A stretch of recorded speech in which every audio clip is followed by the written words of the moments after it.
Wow, bau harum sate. Enaknya mencium bau harum masakan kesukaan Berham. Apalagi boleh langsung makan. Belum saatnya makan. Tapi Berham mau mencicipi. Nggak tahan nih. Itulah nikmatnya jadi orang percaya saat ini. Boleh mencicipi sukacita sorgawi yang sedemikian istimewa. Upah kebahagiaan surgawi itu juga sudah terjamin kepastiannya. Walau mungkin saat ini banyak penderitaan dan kesulitan, sebagaimana yang dilihat atau dicicipi oleh semua orang percaya, termasuk Simeon. Bagaimana teman-teman? Segera kita cicipi hidangan lezat ini yang buat orang percaya terasa sangat nikmat. Halo adik-adikku yang terkasih dalam Tuhan. Kita kembali berjumpa dengan acara program BDKA, Renungan Berpetualangan dalam Kerajaan Allah. Terlebih dahulu mari kita berdoa ya. Tuhan, kami mau mendengarkan renungan ini, kiranya Tuhan memberikan kami hikmat, pengetahuan untuk mengalami firman-Mu dan menjalankan firman-Mu dalam kehidupan kami ya Allah. Demi nama Yesus kami sudah berdoa. Amin. Nah, anak-anak, pada hari ini kita akan mendengarkan renungan dengan tema tanda yang menimbulkan perbantahan. Ya, diambil dari Lukas pasal 2 ayat 34 dan 35. Nah, anak-anak, kita sudah mendengar ya. Kemarin kita sudah mendengar firman Tuhan tentang bagaimana banyak sekali orang Israel yang menolak nubuatan yang di dalam Alkitab. Ya, mereka tidak mau menerima Yesus yang datang ke dalam dunia ini sebagai juru selamat, ya, yang menyelamatkan orang-orang berdosa. Ya, banyak orang Israel yang menolak Yesus. Mengapa? Ya, karena Yesus bagi mereka bukan hanya akan menjadi berkat dan pengharapan bagi Israel, tetapi Yesus bagi mereka juga ini adalah penyebab kejatuhan bagi banyak orang Israel yang lain pada waktu itu. Yesus dianggap mereka akan menjadi pribadi yang penuh dengan kontroversi. Pribadi yang akan menimbulkan perbantahan. Wah, perbantahan? Kok kesannya buruk sekali ya Tuhan Yesus? Menimbulkan perbantahan seolah-olah dia menjadi orang yang pembuat kekacauan di mana-mana. Nah, disinilah anak-anak kita harus sadar bahwa itulah pandangan dari beberapa orang Israel, ya.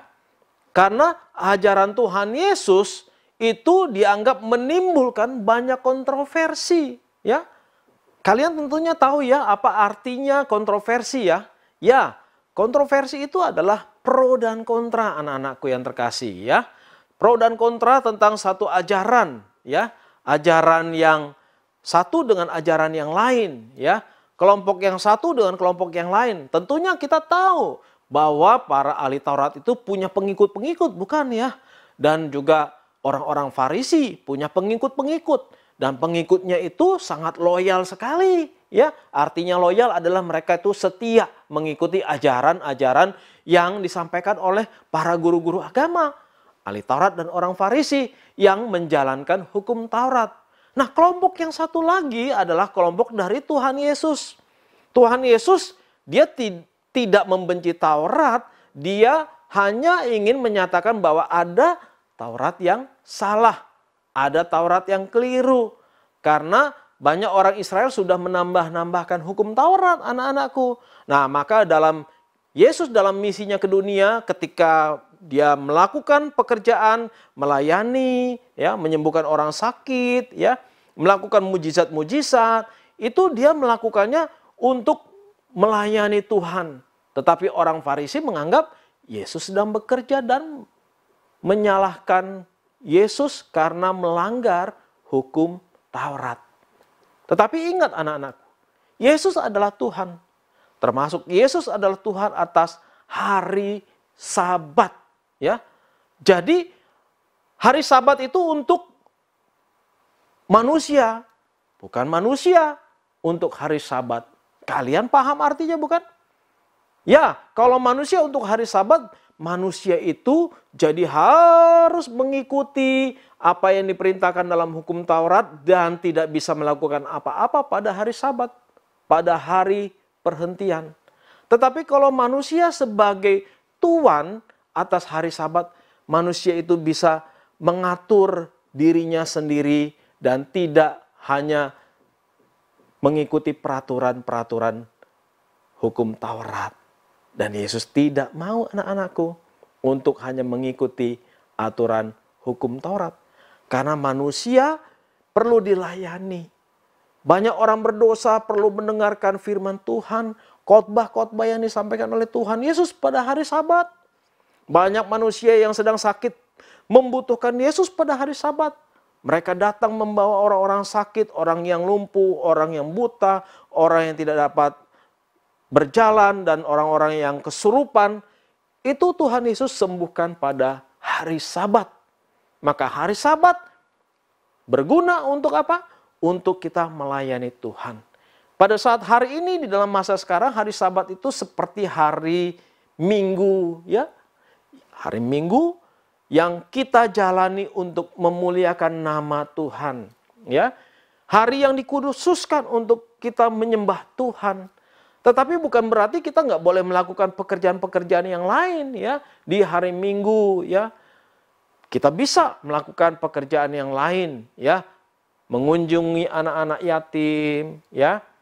Melakukan aksi sosial, retret di hari Minggu, dan banyak aktivitas-aktivitas lain yang kita lakukan di hari Minggu, ya.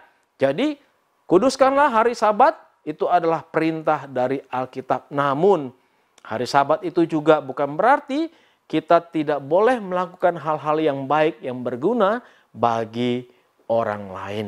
Kiranya firman Tuhan ini dapat kalian pegang dan kalian bisa jalankan dalam kehidupan kalian, ya.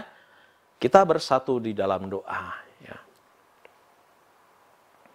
Tuhan, kami datang kepadamu, kami bersyukur mendengarkan cerita firman Tuhan. Kiranya Engkau boleh menolong kami untuk melakukan dan memegang erat firman-Mu, ya Bapa. Di dalam nama Yesus kami sudah berdoa, amin.